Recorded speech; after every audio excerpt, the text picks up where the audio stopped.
Hello, everybody. I'm thrilled to have you all here today. I'm excited because I have Sukhvinder Kaur here today, who's talking about her amazing book. It's been very well received. It's to the point and it tells you exactly what loneliness is, how to deal with it, and how you can transform yourself and be happier. So this is a very important book, and the whole idea about modern loneliness is something that we can all relate to. So I'm going to introduce you now to Sukhvinder, and I believe you like to be called Suki. Yeah. Hi. Hello there, Victoria. It's nice to see you again. You've had an amazing book launch this week as well, haven't you? And lots happening with this book on loneliness. So can we start perhaps by just telling everybody what your background is? Yeah, so I'm a born British, born here, Punjabi, Sikh, from a traditional family. My background growing up was fantastic, and when I got into my adult life, that's when I experienced my own personal going through the loneliness. Um, Also, my career background is in over 20 years in customer service in retail. So I'm a people's person. I'm really passionate about helping, supporting where I can. Recently, I just actually studied and I'm a qualified counsellor. And yeah, like you just said, and also this summer, I've written my first ever book on loneliness. Excellent. And it is an amazing book. One of the things I noticed about it is that you don't really have a background in writing. So it's quite a brave step. What's motivated you to actually create this book then? What happened to you and why did you want to make it a book? Yeah, like I said, I went through loneliness in my adult life. My marriage broke down, and even though now as well, I've really got a very supported family. Obviously, I work in retail, and I see a lot of people, and also my work colleagues. I'm always around people, but it came to a point when it's bedtime, I was on my own, sleeping. We supposed to go to sleep, but I used to start thinking and not going to sleep. So thinking, when I say overthinking, I used to think things that never used to resonate with me. Why am I thinking these? And then I just thought to myself, am I the only person going through this? Is there something out there that some people else is going through this? So then I started to research about this, started to talk to people. So I came out of my comfort zone and started to talk to my work colleagues. Oh, are you feeling how I'm feeling? Oh, so what are you feeling then? I'm going through this loneliness, when I'm overthinking, I feel a bit alone, even though I've got all this support around me, you guys, my family, I still feel like I'm on my own and I'm lonely. So all this research, and also I'm a Befriender volunteer for Imago community charity organisation. I volunteer for them over 6 years. I've been awarded for that, contributed to their service as well, and helping their clients. So I'm really privileged for that award. Yeah, so it's then I started to do studied as well. The reason I went, I mean, the last time I touched, like you said, I'm not a writer. I'm not really a pen and paper person either. I'm quite a practical person. I like to show people how it's done and, what I'm thinking, talking about. But my last time when I touched the pen and paper was 1985.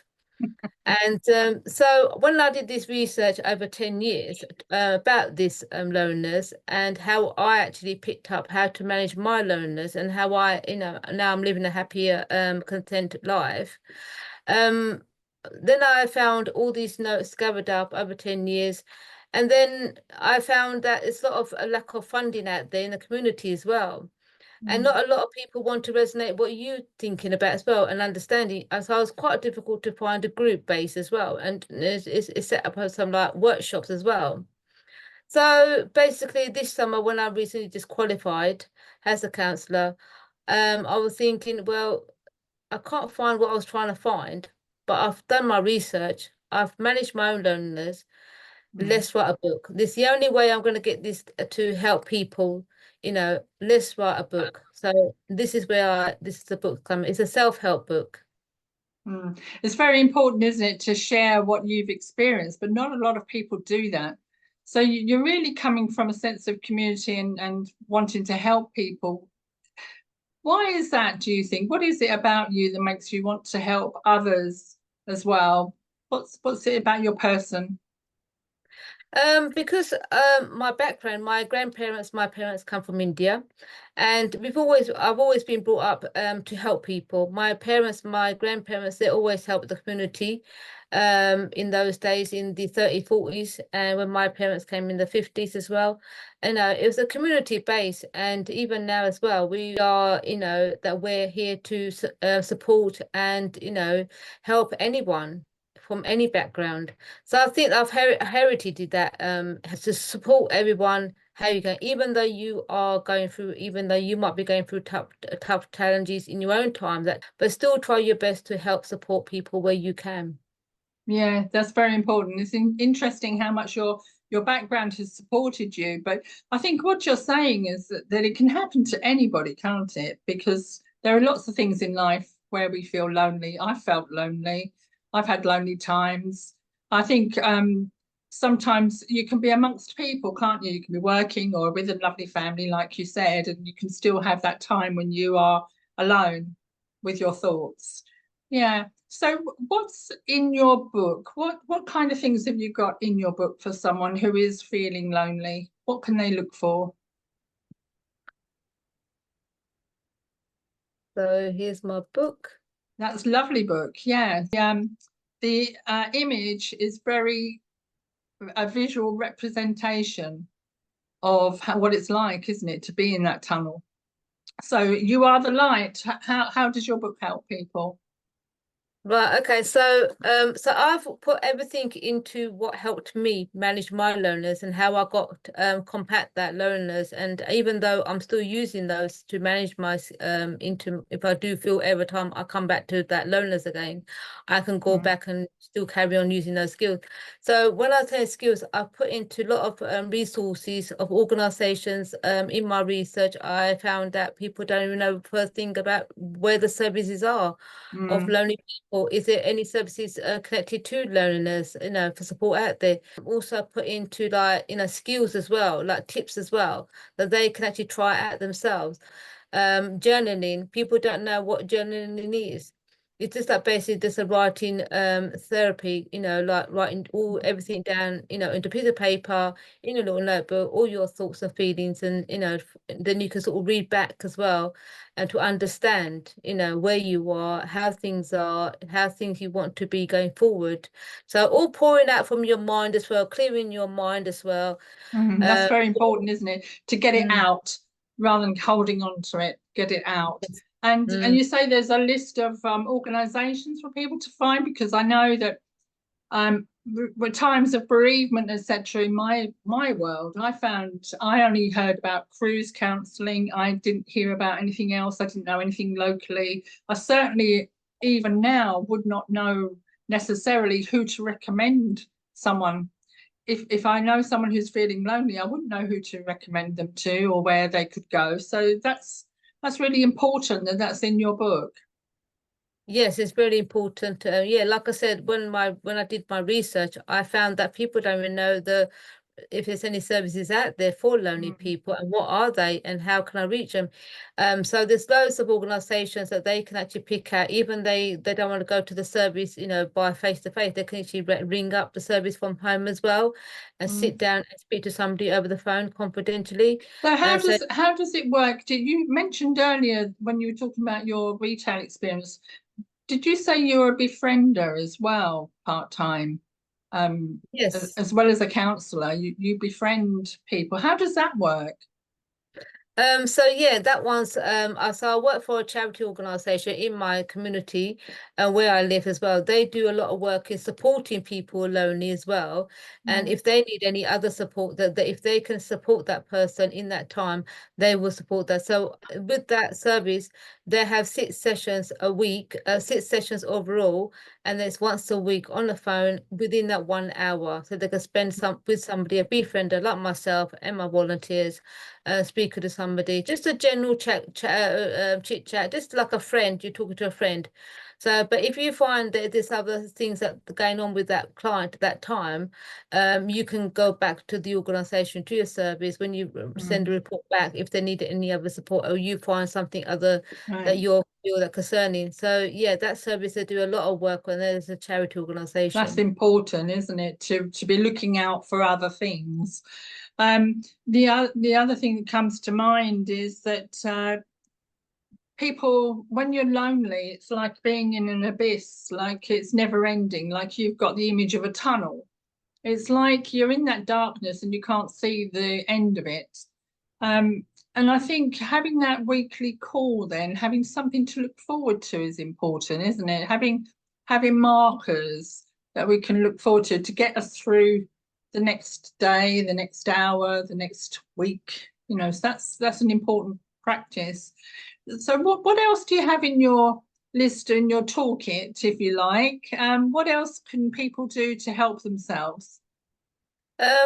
Even now these days is modern now, and everyone's got technology, laptops and phones as well, and a lot of media platforms as well. So, Mhm. like, people don't like going to socializing face to face.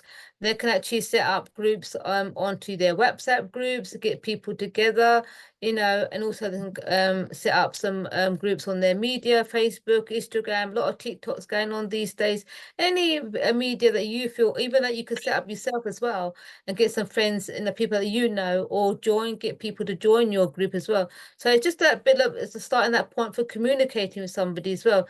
And then from then on, then you can start making friends and then start making meetings and set up meetings that you can actually all get together into group, do organize some like get together a tea or Mm. coffee event or activity together you guys all like as well. So it's just basically, like you say, it's all that communication to keep that, start making those doors, little steps, making those little doors open. I You can actually, suppose it helps if people have hobbies or interests, or it's an opportunity if you've had a hobby or interest that you've never pursued, that you could actually give it a go and join a group.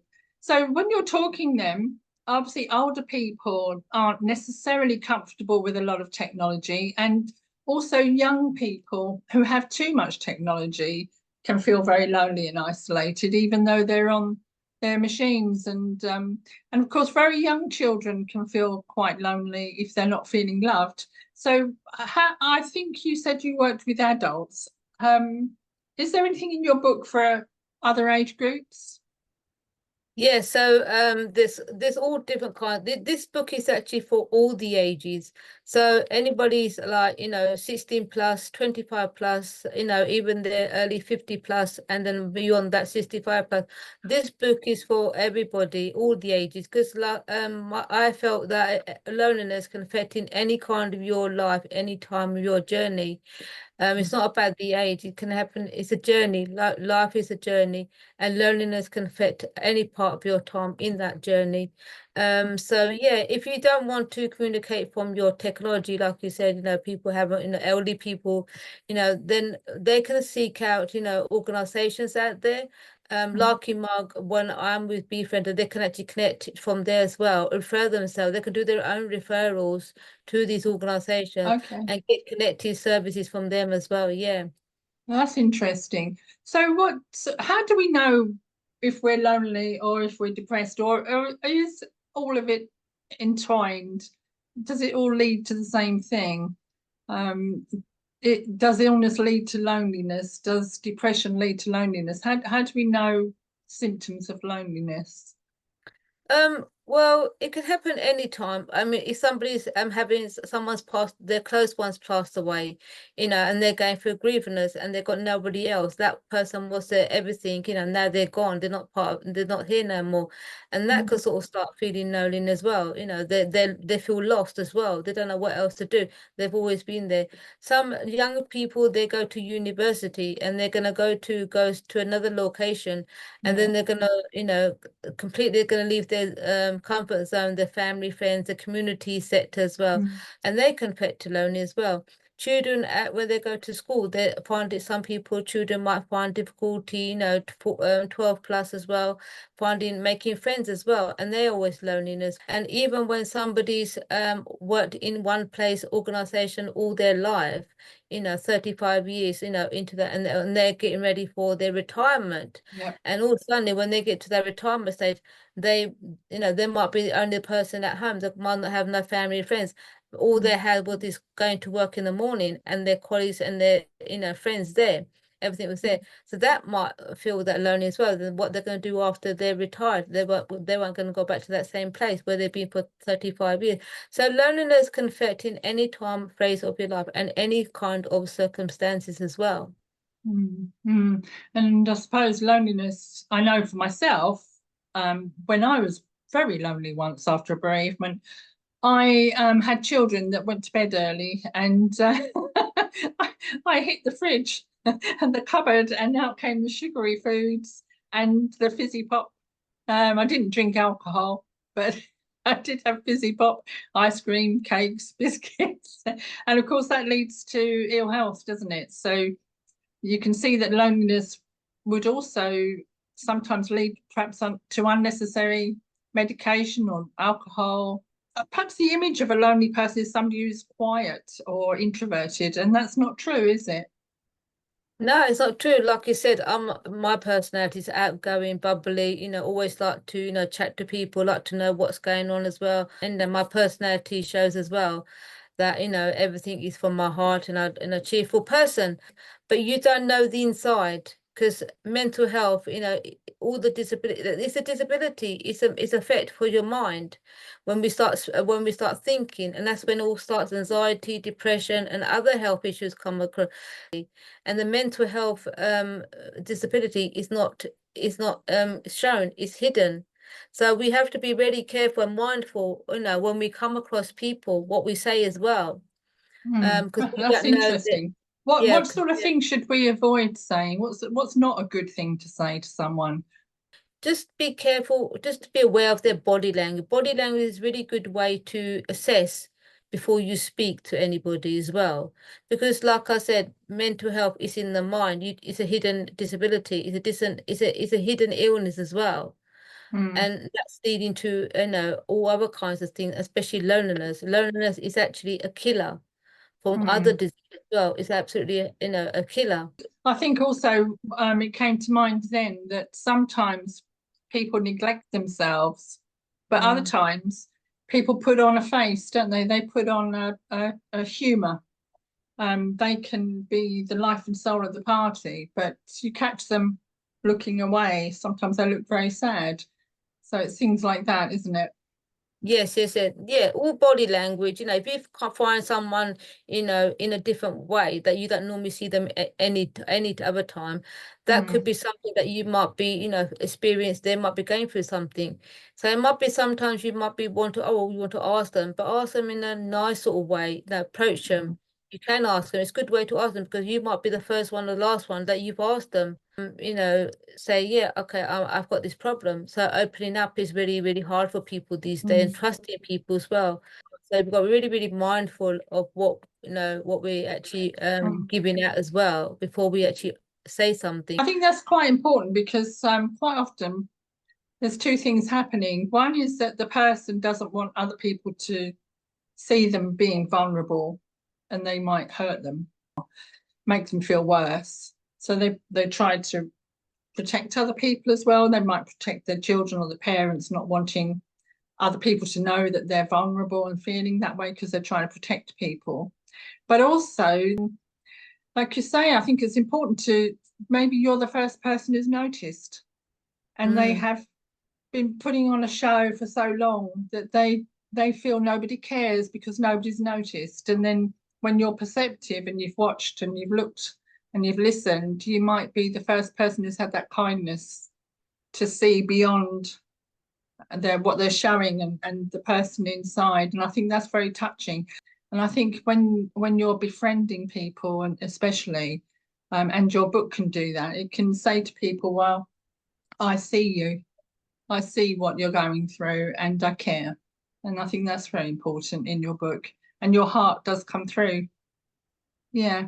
So what's your next step then? Because we had this fantastic book launch, didn't we? I came along. Yes. What was that like for you? Oh, I was overwhelmed. I wasn't expecting what I was, I was quite anxious about it, but in a good way, excited as well. But because it's my first ever event as well, I've never done an event before in a community.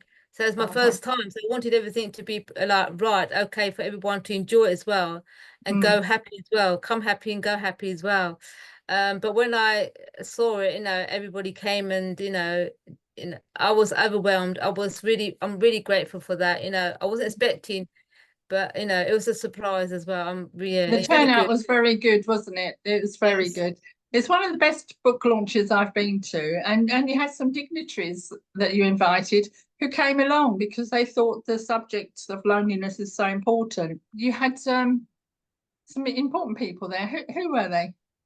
Yeah, so I had the my community creation deputy mayor come, Jenny was come, and her escort, Alexander. And then I had the Parliament of MP for Gravesend, Adam Holloway.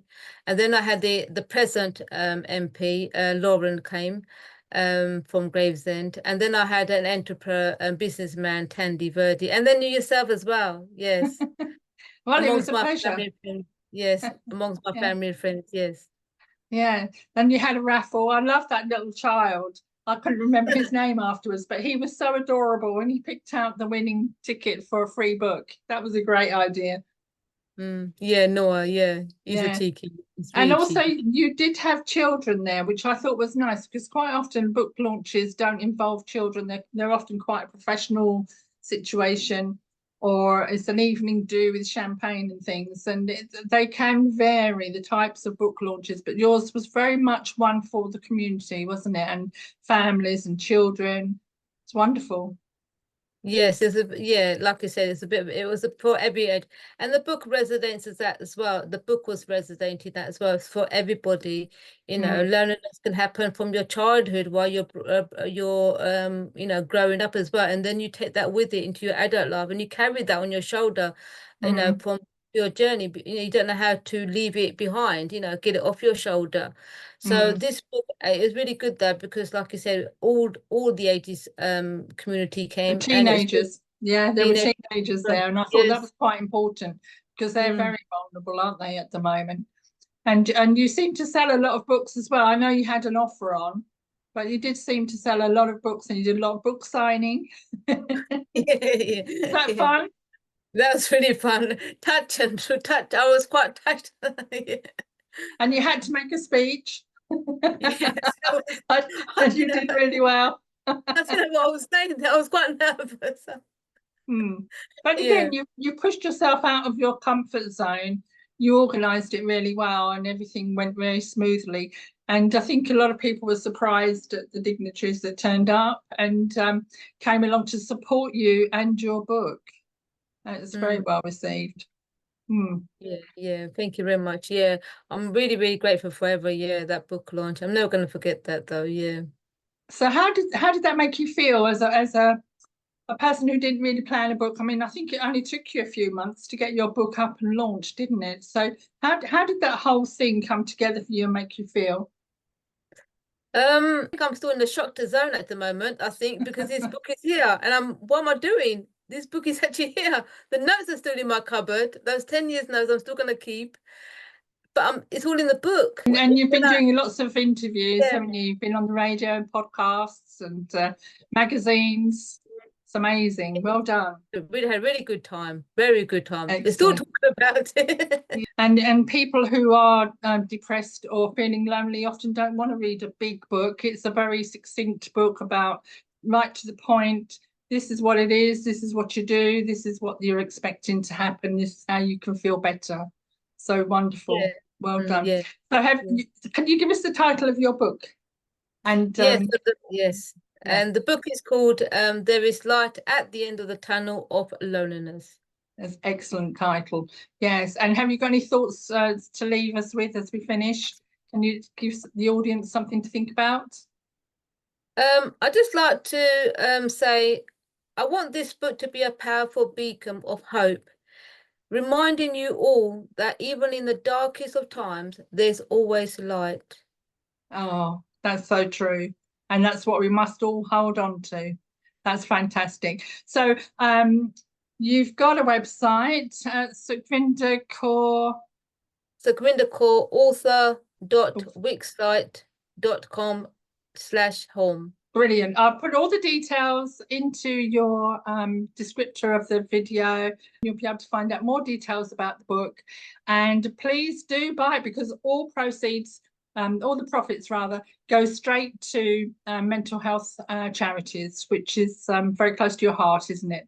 Yes, yes. All the money I'm raising from the book is going to mental health charities. Yeah. Brilliant. Thank you. So, well, thank you very much then. It's been lovely talking to you, Suki. Thank you very much. Okay. Bye. Thank you very much for having me. Bye. Go buy the book.